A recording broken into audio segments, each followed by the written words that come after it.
കോൺഗ്രസ് നേതാവും ആറ്റിങ്ങലിൽ നിന്നുള്ള എംപിയുമായ അടൂർ പ്രകാശ് പറയുകയാണ്, ആവശ്യപ്പെട്ടാൽ നേതൃത്വം ആവശ്യപ്പെടുകയാണെങ്കിൽ മത്സരിക്കുമെന്ന്.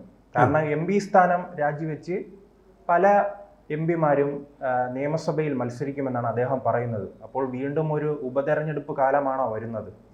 വരാനുള്ള സാധ്യത ഉണ്ട്. ഇനി ഒരുപാട് ഉപതെരഞ്ഞെടുപ്പുകൾ നടത്തി ഒരുപാട് പണം കേന്ദ്രത്തിൻ്റെ ട്രഷറിയിൽ നിന്ന് നഷ്ടപ്പെടുന്ന ഒരവസ്ഥയിലേക്കാണ് പോകുന്നത്.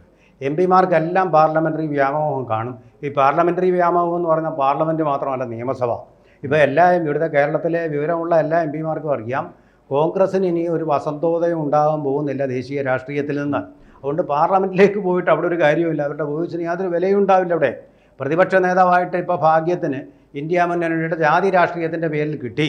ഇപ്പോൾ ഈ ജാതി സെൻസസും കൂടി വരുന്നതുകൂടെ അവിടെയും ചാൻസ് ഇല്ലാതെ വരും. അതും BJP കൈക്കലാക്കും. അതോടുകൂടി കോൺഗ്രസിൻ്റെ പ്രതിപക്ഷ സ്ഥാനവും നഷ്ടപ്പെടുന്ന ഇപ്പോഴത്തെ സീറ്റുകളുടെ എണ്ണം പകുതിയിലേക്കും പകുതിക്ക് താഴേക്കും കുറയുന്ന ഒരു അവസ്ഥയിലേക്ക് കോൺഗ്രസ് വരുമെന്നുള്ള ബോധ്യം എല്ലാ എം പിമാർക്കും കൊണ്ട് ആ രീതിയിലാണ്. പ്രത്യേകിച്ചും ഈ ഇടയ്ക്കിടയ്ക്ക് രാഹുൽ ഗാന്ധി പറയുന്ന ബ്ലണ്ടറുകൾ ഇപ്പോൾ ഏറ്റവും ഒഴിഞ്ഞു നോക്കൂ. തെരഞ്ഞെടുപ്പ് കമ്മീഷൻ തന്നെ അദ്ദേഹത്തെ വിളിച്ചിരിക്കുകയാണ്, അദ്ദേഹത്തിനെ പഠിപ്പിക്കാൻ വേണ്ടിയിട്ട്. വിവരമില്ലാത്തത് കൊണ്ട് പഠിപ്പിക്കാൻ വേണ്ടിയിട്ട് തന്നെയാണ്. തെരഞ്ഞെടുപ്പിനെ പറ്റി യാതൊന്നും അറിയാതെ അനാവശ്യമായിട്ടുള്ള ആരോപണങ്ങൾ ഉന്നയിച്ചുകൊണ്ടിരിക്കുന്ന ഒരു നാണംകെട്ട നേതാവ്, പരിഹാസ്യനായി തീർന്ന ഒരു നേതാവ്. അല്ല, കേരളത്തിലെ ജനങ്ങൾ എന്താണ് ഇങ്ങനെ ഈ രാഷ്ട്രീയ പാർട്ടികൾ ഇത്തരം ഒരു വോട്ടുകുത്തി യന്ത്രമായി കാണുന്നത്? പണ്ട് നാം കണ്ടതാണ് കെ മുരളീധരൻ. അദ്ദേഹം വട്ടൂർക്കാവിലെ MLA ആയിരുന്നു. പിന്നീട് വടകര പോയി മത്സരിക്കുന്നു, അവിടെ നിന്ന് നേമത്ത് വരുന്നു, പിന്നീട് തൃശ്ശൂര് പോകുന്നു. ഇടക്കാലത്ത് പാലക്കാടുള്ള ഷാഫി പറമ്പിൽ അദ്ദേഹം വടകര പോകുന്നു. നമ്മുടെ CPM-ന്റെ മന്ത്രിയായിരുന്ന രാധാകൃഷ്ണൻ അദ്ദേഹം പിന്നീട് MP ആയിട്ട് മത്സരിക്കുന്നു MLA-യിൽ നിന്ന്. പിന്നെ ചേലക്കര ഉപതെരഞ്ഞെടുപ്പ് വരികയാണ്.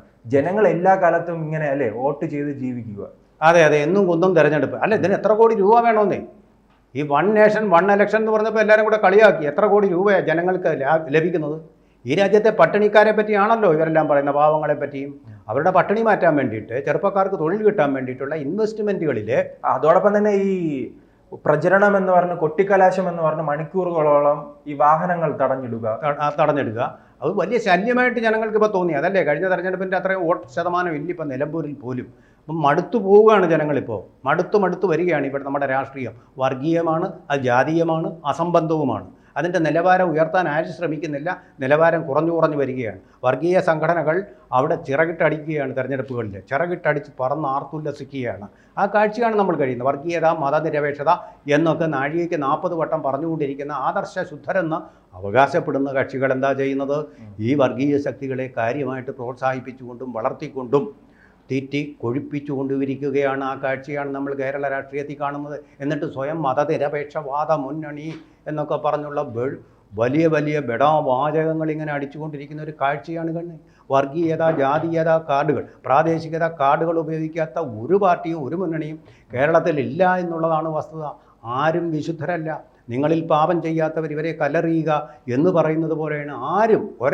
ഒരൊറ്റ മുന്നണി പോലും ഇതിനതീതമായിട്ടുള്ള ഒരു രാഷ്ട്രീയമായിട്ട് തെരഞ്ഞെടുപ്പിനെ നേരിടുന്ന ഒരു പതിവില്ലാതായിരിക്കുകയാണ്. ഇവിടെ ഈ പറഞ്ഞതുപോലെ പാർലമെൻ്ററി വ്യാമോഹം അവരെ ചെന്നെത്തിക്കുന്നത്, ഈ പാർലമെൻറ്റിൽ പോയിട്ട് കാര്യമില്ല, പ്രത്യേകിച്ച് നിയമസഭയിലേക്ക് വന്ന ഒരു മന്ത്രിസ്ഥാനം കിട്ടാം, അല്ലെങ്കിൽ വളരെ നല്ല ഒരു പോസ്റ്റിലേക്ക് പോകാം എന്നുള്ള ഒരു വ്യാമോഹങ്ങളിൽ പെട്ടുകൊണ്ടാണ് കേരളത്തിൽ നിയമസഭയിലേക്ക് കൂടി മത്സരിക്കണം, MP സ്ഥാനം കക്ഷത്തിലിരിക്കുന്നത് പോവുകയും ചെയ്യരുത്, ഉത്തരത്തിലിരിക്കുന്നത് എടുക്കുകയും വേണമെന്നൊരു ലക്ഷ്യത്തിലേക്ക് പോകുന്നത്. തന്നെയല്ല, രണ്ടാമത്തെ കാരണമെന്ന് പറയുന്ന എല്ലാ പാർട്ടികളിലെയും ആത്മവിശ്വാസം കുറഞ്ഞിരിക്കുന്നു. ഇവനെ നിർത്തി മത്സരിച്ചാൽ നമ്മളവിടെ തോറ്റുപോകുമോ? അതുകൊണ്ട് കുറച്ചുകൂടി ക്യാരിഷ്മയുള്ള, ഗ്ലാമറുള്ള, ജനപിന്തുണ തെളിയിച്ചിട്ടുള്ള ഒരാളിന്, എക്സ്പീരിയൻസ്ഡ് ആയിട്ടുള്ള, അതാണല്ലോ സ്ഥാപനങ്ങളും എടുക്കുന്നത്. ഇപ്പോൾ ഉദാഹരണത്തിനാണെങ്കിൽ ഹിന്ദുപത്രം എടുക്കുന്ന എക്സ്പീരിയൻസ് ഉള്ളവരെ മാത്രമേ എടുക്കത്തുള്ളൂ. കാരണം അതിൻ്റെ ഗുണമെന്താ? പരിശീലിപ്പിച്ചെടുക്കേണ്ട ആവശ്യം വരത്തില്ല. അതുപോലെ തന്നെ ഇങ്ങനെ പരിചയസമ്പന്നരായിട്ടുള്ള ആൾക്കാരെ കൊണ്ടുവന്ന് ഏത് കാർഡാണ് അവിടെ കളിക്കേണ്ടത് എന്നുള്ളത് അവർക്ക് ശരിക്കറിയാം. മുരളീധരൻ ഉദാഹരണം വട്ടിയൂർക്കാവിൽ മത്സരിച്ചത്. ആ കാർഡ് കളിക്കുന്ന ആൾക്കാരെ കൊണ്ടുവന്നു കഴിഞ്ഞാൽ ഈ പാർട്ടികൾക്ക് ഒരു ആത്മവിശ്വാസമുണ്ട്, അവിടെ ജയിക്കും, ആ സീറ്റ് അയാൾ പിടിക്കും. അതുകൊണ്ടാണ് MP സ്ഥാനത്ത് ഉള്ള ആൾ തന്നെ MLA സ്ഥാനത്തും മത്സരിക്കാനായിട്ട് മോഹം പ്രകടിപ്പിക്കുമ്പോൾ അതിന് ആ പാർട്ടികൾ വഴങ്ങുന്നത്. പ്രകാശ് തുറന്നു പറഞ്ഞു, ഇനി എത്ര നേതാക്കൾ പുറത്തു വരുമെന്ന് നാം കാത്തിരിക്കണം. ഇങ്ങനെ പലരും വരും, മോഹമുള്ളവർ കാണും. കാരണം നിയമസഭയിലെ അവർക്ക് എന്തെങ്കിലും സാന്നിധ്യം അറിയിക്കാൻ പറ്റൂ. പാർലമെൻറ്റിൽ പോയിട്ട് എത്ര രാജ്മോഹൻ ഉണ്ണിത്താൻ എന്തെങ്കിലും പറയുന്നതായിട്ട് നമ്മൾ ഇന്ന് വരെ കേട്ടിട്ടുണ്ടോ? ഒരു കാര്യമില്ല. MP എന്ന് പറഞ്ഞാൽ അതിൻ്റെ അലവൻസും അതുപോലെ തന്നെ DA ശമ്പളം ഇതെല്ലാം വാങ്ങിക്കാം, പെൻഷനും വാങ്ങിക്കാമെന്നുള്ളതിനപ്പുറം യാതൊരുവിധമായ കാര്യങ്ങളും അവർക്ക് സാന്നിധ്യം തെളിയിക്കാൻ കഴിയുന്നില്ല. അല്ലെങ്കിൽ എക്സ്ട്രാ ഓർഡിനറി ബ്രില്യൻ്റ് ആയിട്ടുള്ള ശശി തരൂരിനെ പോലുള്ള ആൾക്കാർ വേണം അവിടെ സാന്നിധ്യം അറിയും. പ്രേമചന്ദ്രൻ ബെസ്റ്റ് പാർലമെൻറ്റേറിയൻ ആയിട്ടുള്ള അവാർഡ് നേടിയ ആളാണ്. അങ്ങനെയുള്ള ആളുകൾ ഇല്ലെങ്കിൽ പിന്നെ രാജ്മോഹൻ ഉണ്ണിത്താനെ പോലുള്ളവർ അവിടെ പാർലമെൻറ്റിലുണ്ട്. ഇപ്പം നമ്മുടെ സ്കറിയ തോമസിനെ പറ്റി പറഞ്ഞിട്ടുണ്ട്. കോട്ടയത്ത് MP ആയിരുന്ന ആൾ പാർലമെൻറ്റിൽ പോയപ്പോൾ 2 തവണയാണ് അദ്ദേഹം എണീറ്റിട്ടുള്ളത്. അത് രണ്ടും അദ്ദേഹത്തിൻ്റെ മുണ്ടഴിഞ്ഞു പോയപ്പോൾ അത് അത് നേരെ കെട്ടിവയ്ക്കാൻ വേണ്ടിയിട്ട് മാത്രമാണെന്ന് പറഞ്ഞു കേട്ടിട്ടുണ്ട്. അപ്പോൾ അവിടെ അങ്ങനെ അപ്രസക്തമായിട്ട് ഒരു സ്ഥലത്തിരിക്കാൻ ഇവരൊരിക്കലും നിശബ്ദമായിട്ടിരിക്കാൻ ഇവർ ആഗ്രഹിക്കുന്നില്ല എന്നുള്ളതാണ് വസ്തുത. അതുകൊണ്ടാണ് MLA ആയിട്ട് കേരളത്തിൽ വന്നൊന്ന് ശോഭിക്കാൻ വേണ്ടി ശ്രമിക്കുന്നത്. മാത്രമല്ല മന്ത്രിസ്ഥാനം കിട്ടാം, സ്പീക്കർ സ്ഥാനം കിട്ടാം, ഡെപ്യൂട്ടി സ്പീക്കർ സ്ഥാനം കിട്ടാം, പിന്നെ ധാരാളം ആനുകൂല്യങ്ങൾ കിട്ടും. അതുപോലെ തന്നെ മണ്ഡലത്തിൽ എന്തെങ്കിലുമൊക്കെ ചെയ്യാനുള്ള ഫണ്ട് വാങ്ങിക്കാം, അങ്ങനെയൊക്കെ ചെയ്യുകയും ചെയ്യാം. അപ്പോൾ അവിടെയാണ് അധികാരത്തിൻ്റെ ശരിയായിട്ടുള്ള ഒരു ഉപയോഗം നടക്കുന്നത്. അവിടെയാണ് ഫലപ്രദമായിട്ട് ഉപയോഗിക്കാൻ കഴിയുന്നത്. അവിടെയാണ് പാർലമെൻറ്റ് മെമ്പർ എന്നുള്ള നിലയിൽ വിലയില്ല എന്നുള്ളതാണ്. അവിടെയാണ് ഈ വർക്ക് ചെയ്യുന്നത്. അടൂർ പ്രകാശനാണെങ്കിൽ നിയമസഭയിലേക്ക് വരണമെന്നുള്ള അതിയായ ആഗ്രഹം ഉണ്ടാവാൻ കാരണം അദ്ദേഹത്തിന് ഉറപ്പായിട്ടും ഒരു മന്ത്രിസ്ഥാനം ലഭിക്കും. പ്രത്യേകിച്ചും അദ്ദേഹം ഇപ്പോൾ UDFൻ്റെ കൺവീനർ സ്ഥാനം വഹിക്കുന്ന ആളും കൂടിയാണ്. പക്ഷെ അദ്ദേഹം ഈ MLA ആയിരുന്ന ശേഷം രാജിവെച്ചാണ് ഇവിടെ ആറ്റിങ്ങലിൽ വന്ന് മത്സരിക്കുന്നത്. അതും ഇതാണ് വിജയസാധ്യതയുള്ള ആളെന്നുള്ള നിലയിൽ ആറ്റിങ്ങൽ മണ്ഡലത്തിൻ്റെ പ്രത്യേകത എന്താണ്? ഈഴവ സാന്നിധ്യത്തിൻ്റെ കൂടുതൽ. അപ്പോൾ അതിനെ ശരിക്കും അറിയപ്പെടുന്ന ഈ പറഞ്ഞ മുരളീധരൻ പറഞ്ഞ പോലെ ഫോട്ടോയിലെങ്കിലും കണ്ടാൽ തിരിച്ചറിയുന്ന ഒരാളിനെ കൊണ്ട് അവിടെ വെച്ച് മത്സരിപ്പിക്കുക, ആ തന്ത്രമാണ് അവർ പയറ്റിയത്. അത് സഫലമാവുകയും ചെയ്തു എന്നുള്ളതാണ് കാര്യം. അങ്ങനെ ഒരു ജനപ്രിയത, അതാണ് ഞാൻ പറഞ്ഞത് ആദ്യമേ തന്നെ. ജാതി, മതം, പ്രാദേശികത തുടങ്ങിയ കാർഡുകൾ കളിക്കാതെ ആരും തിരഞ്ഞെടുപ്പുകൾ കേരളത്തിൽ ജയിക്കുന്നില്ല. ഇത് ശുദ്ധ ജനാധിപത്യമാണെന്നോ ശുദ്ധ മതേതരത്വമാണെന്നോ ആർക്കും അവകാശപ്പെടാനും കഴിയുകയില്ല. ഒരു അസംബന്ധ നാടകം തന്നെയാണ് ഇപ്പോൾ നടന്നു പോകുന്നത്. പക്ഷേ അതാണ് പ്രായോഗിക രാഷ്ട്രീയം ഇപ്പോൾ. അതല്ലാതെ നിന്നു കഴിഞ്ഞാൽ ജയിക്കാനും പറ്റില്ല എന്നുള്ള അവസ്ഥയുണ്ട്.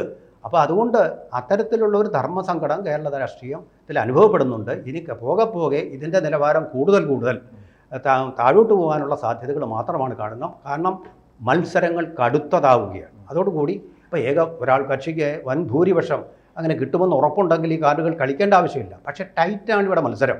അപ്പോൾ ഈ കാർഡുകൾ ഇറക്കിയാണ് അതൊരു ഗെയിം ചേഞ്ചറായിട്ട് മാറ്റുകയാണ് പ്രായോഗികമായിട്ട് സംഭവിച്ചുകൊണ്ട്. ഇല്ല, അങ്ങനെ ആകുമ്പോഴും ബുദ്ധിമുട്ട് അനുഭവിക്കുന്ന ജനങ്ങളാണല്ലോ. തീർച്ചയായിട്ടും ജനങ്ങളാണല്ലോ അതിൻ്റെ അവരുടെ ക്വാളിറ്റി ഓഫ് ലൈഫിനെയാണ് ഇത് ബാധിക്കുന്നത്. തീർച്ചയായിട്ടും അത് ബാധിക്കുന്നത്. പറഞ്ഞതുപോലെ തന്നെ ഇതിൽ നിന്ന് ഒരു പരിഹാരം കണ്ടെത്താനാണ് ഈ ഏക തെരഞ്ഞെടുപ്പ് വരുന്നത്. അതെ. അപ്പോൾ ഇത്തരം അതിന് പരിഹാരമാവില്ല. അവിടെയും മത്സരമാണല്ലോ നടക്കുക. മത്സരം ഒഴിവാക്കാൻ പറ്റില്ല. ചെലവുകൾ കുറയ്ക്കുക എന്നുള്ള കാര്യം മാത്രമാണ്. ഈ പറഞ്ഞ പിന്നെ ലോക്സഭാംഗം നിയമസഭയിലേക്ക് പോയി മത്സരിക്കുന്ന അവസ്ഥ തീർച്ചയായിട്ടും ഒഴിവാക്കാൻ പറ്റും. പക്ഷേ നിലവാരത്തിനെ ഉയർത്താൻ അതിനും കഴിയുമെന്ന് എനിക്ക് തോന്നുന്നില്ല. അത് പറഞ്ഞ പോലെ കാരണമല്ലേ ഒരു നിയമസഭ ഒരു സ്ഥാനാർത്ഥി, ലോക്സഭയിൽ ഒരു സ്ഥാനാർത്ഥി. ഇതിപ്പോൾ 2 ടൈം ആകുമ്പോൾ 2 സമയത്ത് രാജിവെച്ച് മത്സരിക്കാൻ കഴിയുന്നുണ്ട്. അത് വലിയൊരു അയർ ആ പാർട്ടികളിൽ തന്നെ ഉണ്ടാക്കും.